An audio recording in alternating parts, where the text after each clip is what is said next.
like the way you kiss me. I like the way you... Hola, bienvenidos a otro episodio de Don't Kiss the Artist. Esta vez estamos con Vinicius Honorio, que vino aquí para el evento con Control Skate de pues, ayer, sábado 16.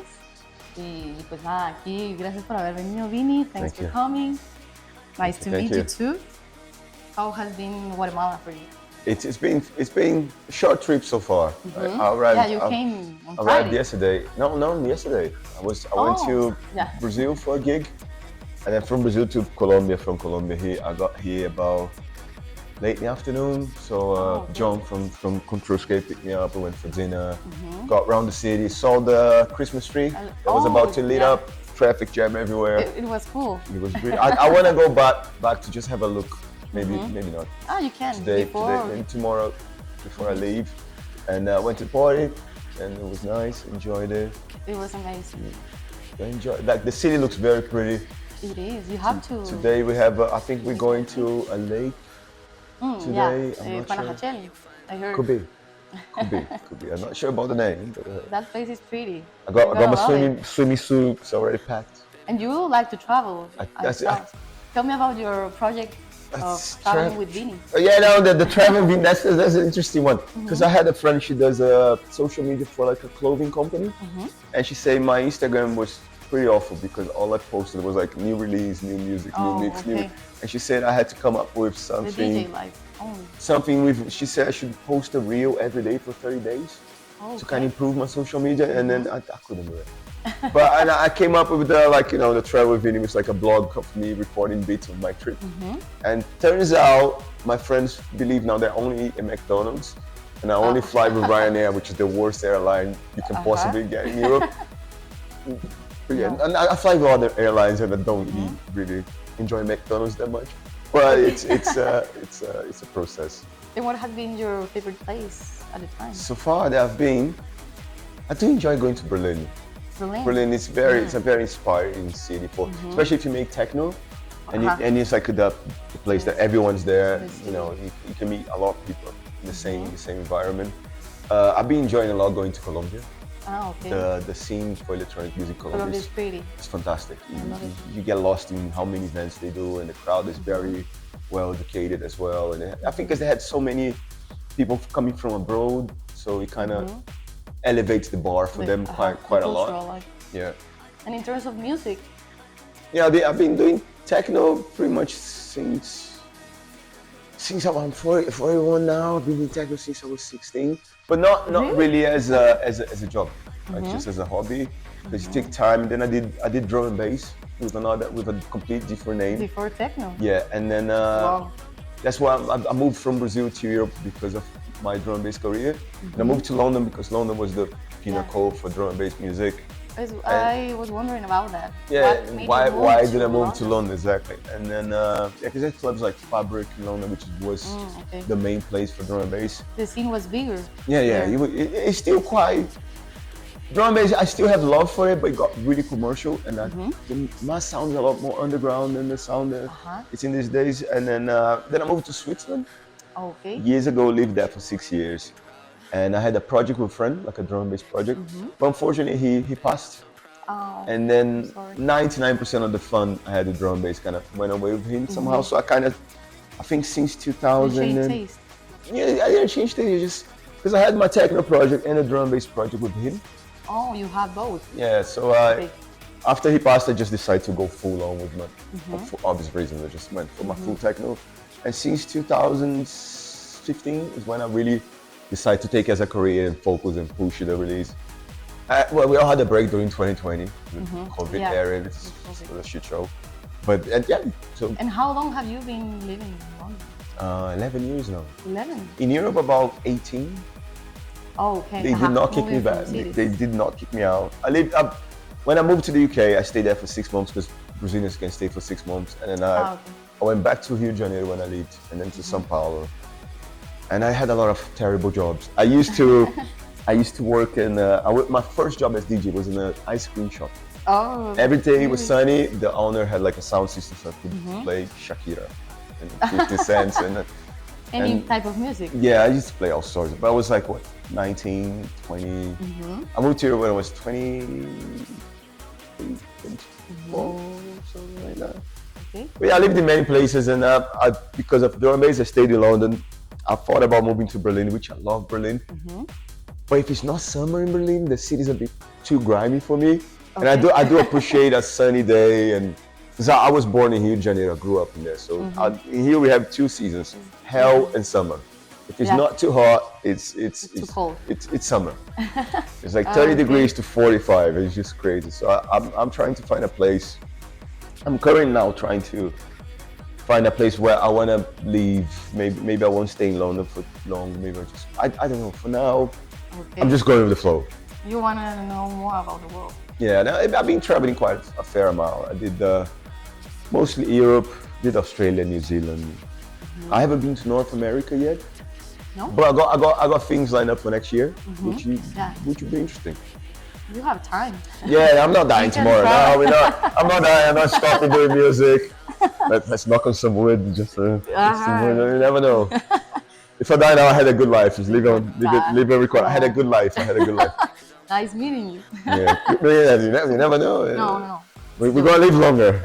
Maybe we're gonna do an interview in 10 years time. Yeah, you know, like, how is life going? Like, you know. Now continuing on all this about music, Control Escape had Ricardo Garduño. Yeah, the Mexican. Yeah, Ricardo is a fantastic friend. How did that happen? That friendship? It was like a string of connections. That I had a release on one label that pulled to another label, and then suddenly he wrote me asking if I want to do a release on his label, Illegal Alien, which it's a good. I would call it good karma label. It's like one of the labels that you release music in there. There's enough support from other DJs. It increased like your reputation as a producer. Okay. And then we did some music together that was very successful. We had decent labels. And then, believe it or not, we've been friends from. That's the thing with the internet. You meet someone, you talk to them really often, but you don't really meet them face to face. And then we had a gig. Talk to them every day also. Yeah. And then we had this one gig in Strasbourg, in France, a club called Kaut, which is really, really good. It's a really, really cool club in Strasbourg, in France. And then we had this gig together. We met and kind of bonded. Like, you know, some people you meet, you talk to them online. When you meet them in face to face, they're a bit of a maybe they're too shy or they're just not the same person you meet online, but he was lovely. And then we met in Colombia again, and then we met recently in Mexico because I went to play in Mexico City. Okay. And we've been friends for a few years now. I can't remember how long, but. And are you planning on something together or something? Yeah, we just had a release together, like it's a record, and then I think next year he got an anniversary of his label, like 19 years. You're gonna be there. Maybe they're gonna do another party in Mexico. And I'm already invited myself because I went there. I had these tacos in this one place that I can't really remember the name. In Mexico. Yeah, and it was really. They had some interesting foods. Yeah, I don't really want to have it again. But the tacos, it did change my perspective of how tacos should be. Tacos are great. Yeah, the ones I had in Mexico, they was really. In Mexico, better. Yeah, it was really. Have you tried tacos here? No. I did good. Well, you have to. What Guatemala is famous for, food-wise? Like pepián, tacos. It's more traditional. You can also try chucos. Are like hot dogs. But me gusta. It's another name for that. I'm getting hungry, so that. Yeah, me too. Yeah.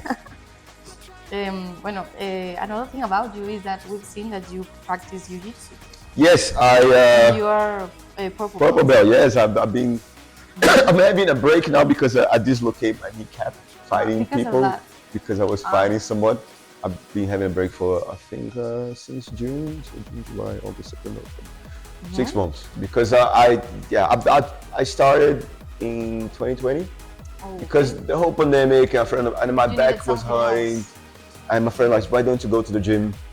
But you know, these days you go to a regular gym, it's just you headphones doing your exercise. And I need something with a group. So I started doing jiu-jitsu training. Yeah, fell in love with it. And then I've been training for almost 6 years now.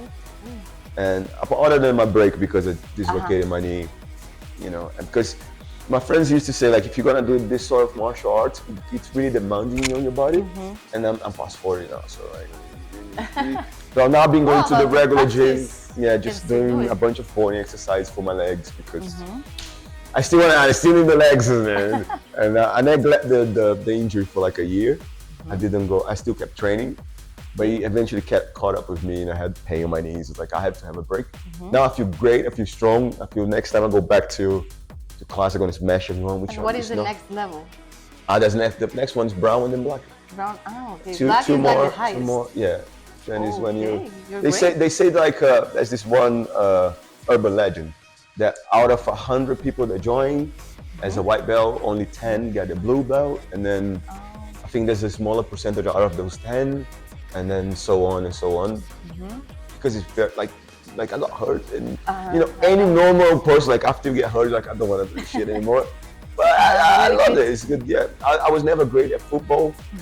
Even though I'm Brazilian, people automatically think like he's great at football and can dance samba. Samba. But, I love samba. Yeah, I like samba, but dancing samba, you're not gonna see me doing any kind of. In football, I suck. To the point that I never really. I watch World Cups, so I can have what to talk to my friends. But John gave me a really cool T-shirt from the Guatemalan football team, and it's black, and I'm like, yes, yes, makes sense. Yes, that was And you see jiu-jitsu as a hobby or a lifestyle? yeah, no, I last year I started a project with a friend of mine called Ricardo. We teach jiu-jitsu for kids with special needs. It's a very rewarding type of. We do this project every 3 semesters because kind of renew the kids that join the school we do in London, and yeah, it's like the first class we did. You can tell that the kids have autism and all sorts of troubles. They didn't really want to touch each other, and like we teach positions like a mount. You know, you're laying down someone on top of you. For a kid that's like 10-year-old, is like, what we doing this? It's like, I get it. But then, like when you finish the class, it's about 12 weeks. Like on the last week, the kids come around already want to strangle each other, and we turn them into little, like the final little savages. It's very rewarding to see. I hope like over the years. Now, for now, it's a hobby, you know, because my main job, and it took me time to kind of shift the mentality. Like before, I was like, I want to compete and train, but it's a hobby. So, like for example, now because of all the touring, I haven't had time to train, let alone even go to. You're more focused. Yes, let alone even go to the gym. But I'm going back to London next Wednesday, and maybe I'm gonna try to get 2 days in the gym and see my friends and get beat up. Because you need to. Yeah, it's good fun. It's a good sport. Well, the next question Vamos. is, besides being a DJ and producer, you also run your own label. Yes. How has the experience been building it from zero? Running a label these days, I think as a producer and DJ, it helps you to open kind of your horizons as you really get to know straight away what the other labels do.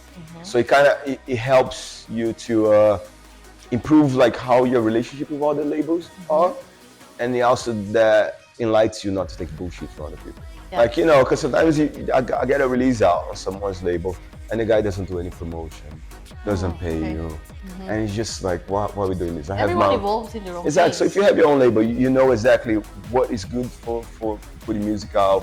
Like, because my label Liberta is about 7-year-old. So my focus first was just to put my own music out. But then you end up receiving demos from other producers, like, oh, I'm gonna get those out. And you kind of open up, like, you could turn that into a business. Like I have a friend that got his own label, he does about 8 releases a month. But that's way too many. I try doing 2 releases a month. Oh, that's too many. I do my own artwork. I got a friend that does the mastering and. But for now, I'm trying to get more of my own music on my label because then I worked with so many people before in the past and this year, and I got released on other people's label next year. So if I put music on my label, it's good for my pocket as well. Because I create a brand. So if I got the music that's good enough for my own label, it could sell, and then on the long run, I think run your own label, it's the path to go. Yeah. But it kind of helps go hand in hand if you release music on your other friends' label, they got good labels like Legal Wayne, for example. You have support. And so it go hand in hand. But having a label helps you to, as I say, to know what is good and bad at the end, like how to do promotion and then do artwork and sometimes dealing with people can be so stressful. I know. But yeah, you can evolve there. Yeah, like it's career. like I think like in these days you gotta do your own music, DJ, have your label, and if you got patience enough, do events. I can't do events, so I let people to do their own thing. People that are passionate, like John here, that does his own events, you know. And it's a stressful job, it's expensive too. So it's hard to do like DJ music. And you have to be consistent. Exactly. Because it's not only a one day. Same thing with music. You gotta have releases often to get. I think it takes about, for experience of what I think it takes about 6 months for the music you release now to maybe turn into bookings in the future, because most of the promoters that do techno, most of them, not everyone, are also DJs and producers. So they get your music and they like the music, and then they will listen to your music. Oh, I'm gonna get this guy to play my party because I like his music. And obviously not everything's straightforward like that. But you cross our fingers. Like if the music doesn't get you anywhere, then I don't know. I'll have to start dancing on TikTok to get out there. I'll learn how to dance samba. And how did you start it? Like the day you said, I'm gonna do this.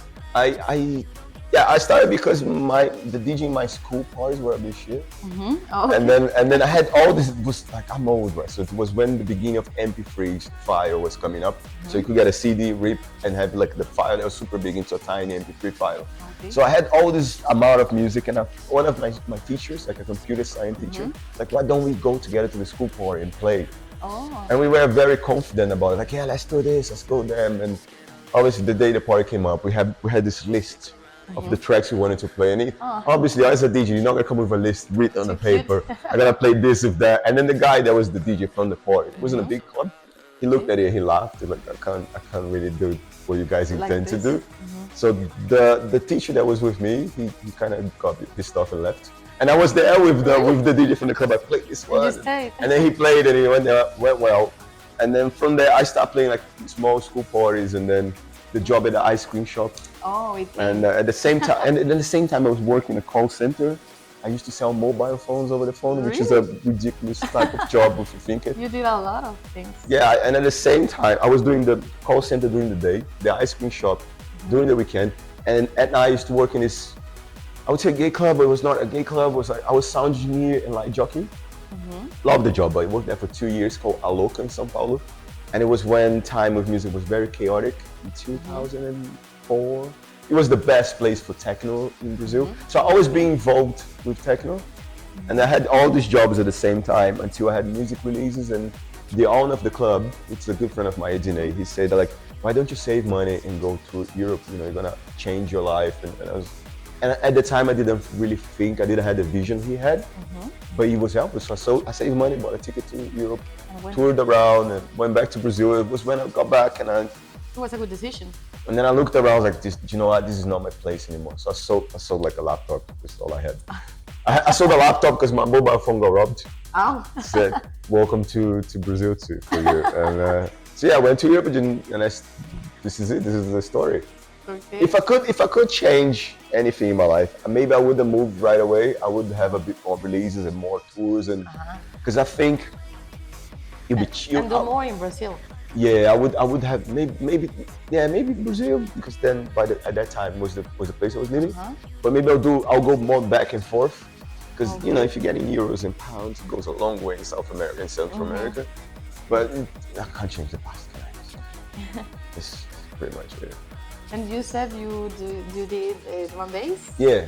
And techno at the same time. Yeah, the techno thing was not really going, because I used to have. How do you chose those genres?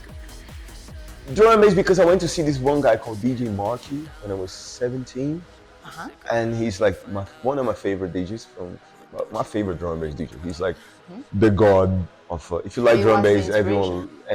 You see the guy playing, you know, he's truly special.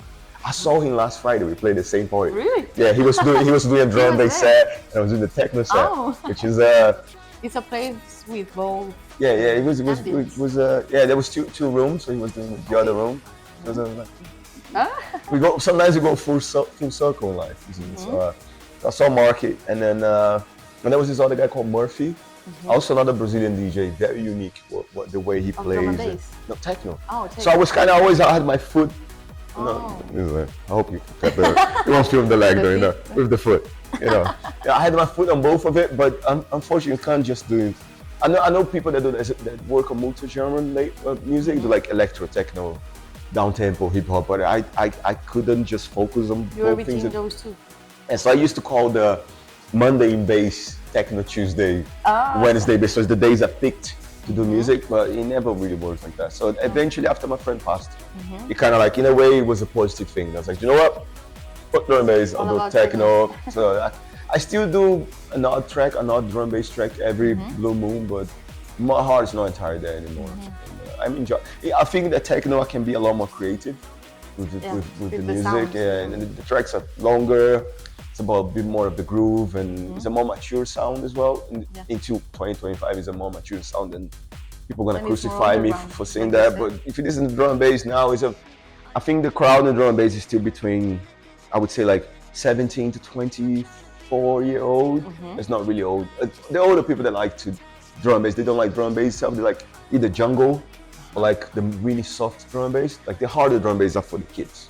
For the kids. And you know, if I go to a techno party, you can see anyone from 17 from to any age, 50, 60. like yesterday. I feel home. You know, I'm the youngest one today here. I really enjoyed yesterday. Yeah, I'm glad you enjoyed it. I tell you, I was dancing. Oh, brilliant! I appreciate it. And I love the sounds. It was like hypnotic. Yeah. I try to play a more groovy, hypnotic, nothing too hurting your ears, but it's also not the sound I make. So I think it comes along with the production. Like I try to make music that I enjoy playing, and kind of would fit the stuff I also play for other people. Could be a hit and miss, but and it was great. Yeah, it was. Yesterday was really. Everyone was dancing. Good sound system, enough bass. Coming from drum bass, if I go to a club, I want to feel them. And how did you feel? Yes. It was good. It was really nice. What good was sound your system. thoughts while playing? It was 2 hours. You know, when a gig is nice because I played 2 hours and the time flew by. I look at my clock. I'm like, oh, that was this girl playing after me. I forgot her name. Gina. She was playing after me. She was behind. I was like, oh, time to go clock out. Time to clock out. You know, enjoyed it. Was great. I have another question, I believe. In the last few years, you've released successful tracks and EPs like Endless Love. Can you tell us a bit more about that project? Endless Love was a good one. I made this one track and I sent to, I hope Len Fak will not hear this, because I sent to Chris for Token first. Chris Token is a Belgian label, and Chris was opening his sets. I hope Chris is not gonna watch this one. He was opening his sets, so he said he loved the track so much. But in the end, he was not really putting out his label because of the vocal. Techno sometimes had this thing, people are a bit funny with vocal tracks. But when I do a vocal track with techno, I try to make a very serious sort of message. If you do house music, it could be a bit more fun. But with techno, sometimes, you know, I want to focus on a certain vibe. And I did Endless Love. And then after Chris said, maybe I'm not sure about the vocals, like, you know what, maybe I'll put it on my own label. And Fionaza, the vocalist, had ideas of who to send. And I was like, you know what, I think Len fucking might like it because his label is a bit more broad, you know. He puts vocal music out and good. He made a good match. Yeah. And then I sent demos to Len Faki for 5 years. He never opened my emails. And we've been friends. We met many years. We met at every party. I gave him the countless CDs, pen drives, and he never really went for it. But that one day I made him like, I wrote this one track, Endless Love. You might like it. He replied right away. Oh, like, I can't believe it. He never really opened my mails for 5 years. And then suddenly it happened. And it's cool because our friendship kind of grew up, and then we wrote an EP together for next year for Figure. Oh, okay. It built the relationship. Yeah, it was fantastic. And that's cool. That's the story. That's the story about Chris did the one the track. I was like, I know exactly the man. So it has a special meaning for you. Yeah. And the vocal was pretty much he was sending like 10 minutes of like his voice that he was blabbing, you know, giving his idea, and then I cut the beats I liked it, build the track, you know, passed a good message, and it was number one, sold really well. But unfortunately, you can't just make another Endless Love. So you know, I make more music. Sometimes people are like, oh, you made that one to number one, get the same vocalist, same similar beat, make another one, but it doesn't work like that. It's like once in a lifetime. Yeah, maybe twice. It'd be good. Maybe twice. Another We're one gonna say maybe twice. Different vocalist. And within your label, Libertad, what upcoming projects are you most excited to work on? I did a samba track playing in Colombia I love last that. February last year. Because I thought like, maybe make a little Brazilian kind of influence, sort of techno, and it went so well that I put it on my label, and then I did another one called Summer Part 2 because, long story short, I made a Summer Part 1 and I sent to a few labels I work with, and because it's a very specific sort of sound. No one really took for the label, so like, you know what, I'm gonna put it on my own label because it makes sense to have that sort of influence on my label. And then it sounds like samba. Yeah.